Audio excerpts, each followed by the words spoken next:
Hey guys good morning welcome back to my new blog. তো guys এখন বাড়ির নামাতে আছি বাগানে, ঠিক আছে। বাগানে থামানোর কারণ রয়েছে আমি ভিডিও শ্যুট করতেছি। অ্যান্ড জাস্ট কিছু আগে আমরা একটা হাসে তো নিচে কুত্তা, ঠিক আছে। তো এরপরে আরও দুইটা হাসে তো হারে গেছে লোকের, তো এখন টোকাইতে আসি আয়ে দিই, ঠিক আছে হাসে সাউডে আসছে, কিন্তু একটা তো নিচে দুইটা মানে তোমাদেরকে আগের একটা ভিডিওতে কইছিলাম হাসে সাউডটা নিচে আমরা মানে আজকের থেকে মনে এক এক এক মাস হবে না, মিনিমাম হবে এক সপ্তাহ মতন হবেই গেছে, ঠিক আছে। তো এই হাঁসের চাও নিচে গা, তো আজকে একটা হাঁসের নিয়েছি টোটাল মিলিয়ে মনে 20-30টা হাঁসের চাও নিচে আমরা। মানে কীটা কমো, আর আমি এখন কোন জায়গাটা আছি দেখাই, দেখলে চিনবা গাইছে। আমি এই জায়গাটা আছি ইডিস আমরা বাইরেও ইঞ্জিন, আমি অনেক সময় গরু দিতাম যাই। আর হাঁসের চাউটি ওখানে না আছে একটা, অথচ এখানে আছে। তো আমি ওখানে হাঁসের চাউটি দেখতাম আইছি, দিয়ে দিয়ে আসছে।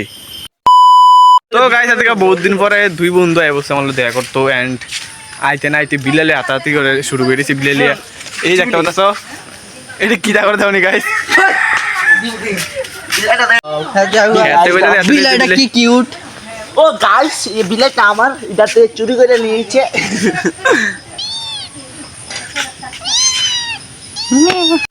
তো গাইস আমরা মাঠের দিয়ে যাইতেছিলাম, ঠিক আছে। আমরা স্কুল মাঠের দিয়ে যাইতেছিলাম, তো এত কুত্তা লোক কি করে দেও ওরে। হ্যাঁ ওই দেখো গাইস জানি মানে এটা ফাইজলাম শুরু করছে, মানে যারে দেখে তার লোকে ফাইজলাম শুরু করি। আর কুত্তাটা তোমাকে ক্যামেরাটা লইছিলাম, কুত্তাটা মনে হচ্ছে আমি কিতা না কিতা, বুঝছো গাইস।